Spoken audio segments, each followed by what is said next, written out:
मैथिली गीत संगीत में अहाँ सबके स्वागत अछि। हम प्रतीक्षा चौधरी आई एकटा परीक्षण गाबि रहल छी। हमर ई गीत सुनब और यदि अहाँ सबके नीक लागे तो प्लीज लाइक शेयर और सब्सक्राइब जरूर करब।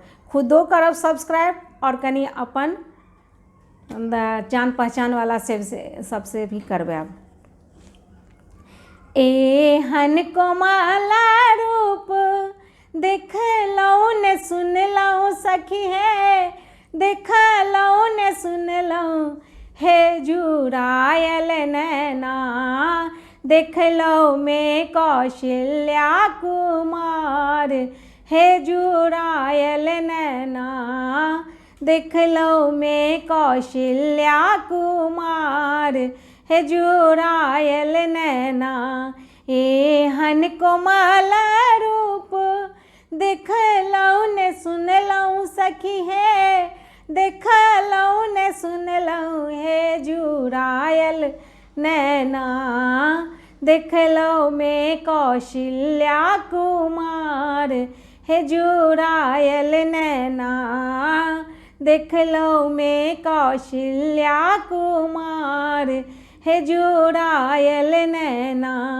जेहने कोमला छाती श्यामला पहुनमा सखी है, श्यामला पहुनमा हेलो भायल जियरा, तेहने छथि सीता सुकुमारी हेलो भायल जियरा, तेहने छथि सीता सुकुमारी हेलो भायल जियरा।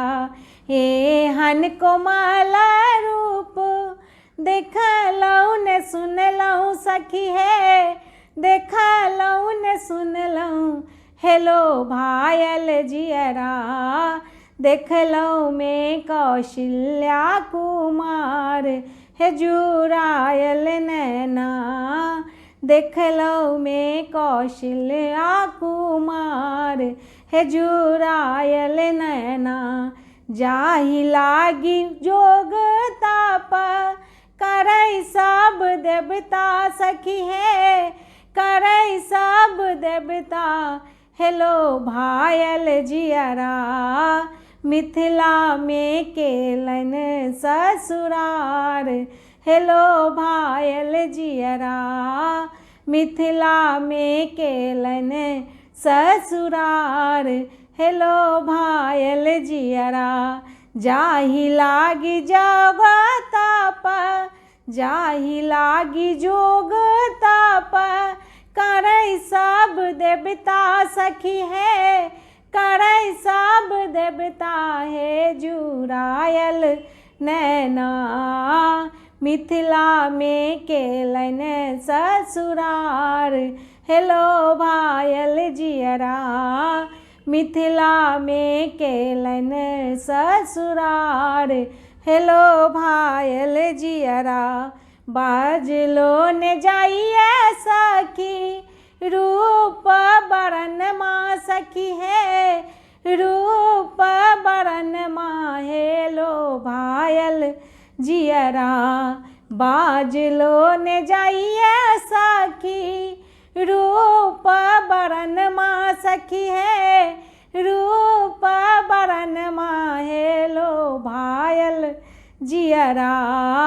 मोहै छथि अपन परार हेलो भायल जियरा, मोहै छथि अपन परार हेलो भायल जियरा। एहन कोमला रूप देखलहुँ ने सुनलहुँ सखी है, देखलहुँ ने सुनलहुँ हेलो भायल जियरा, देखलहुँ में कौशल्या कुमार हे जुड़ायल नैना, देखलहुँ में कौशल्या कुमार हे जुड़ायल नैना।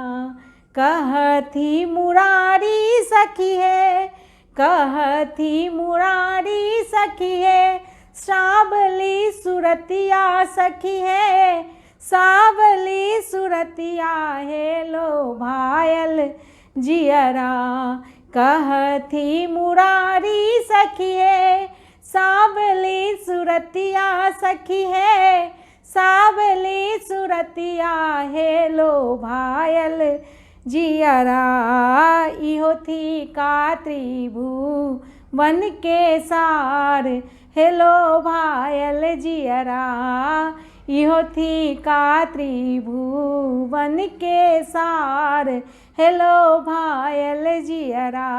एहन को माला रूप देखलहुँ ने सुनलहुँ सखी है, देखलहुँ ने सुनलहुँ हेलो भायल जियरा। देखलहुँ में कौशल्या कुमार हे जुड़ायल नैना, देखलहुँ में कौशल्या कुमार हे जुड़ायल नैना, देखलहुँ में कौशल्या कुमार हे जुड़ायल नैना। धन्यवाद। हम फेर एकटा नया गीत के साथ अहाँ सबसे मिलब, तखन तक के लिए विदा चाहै छी।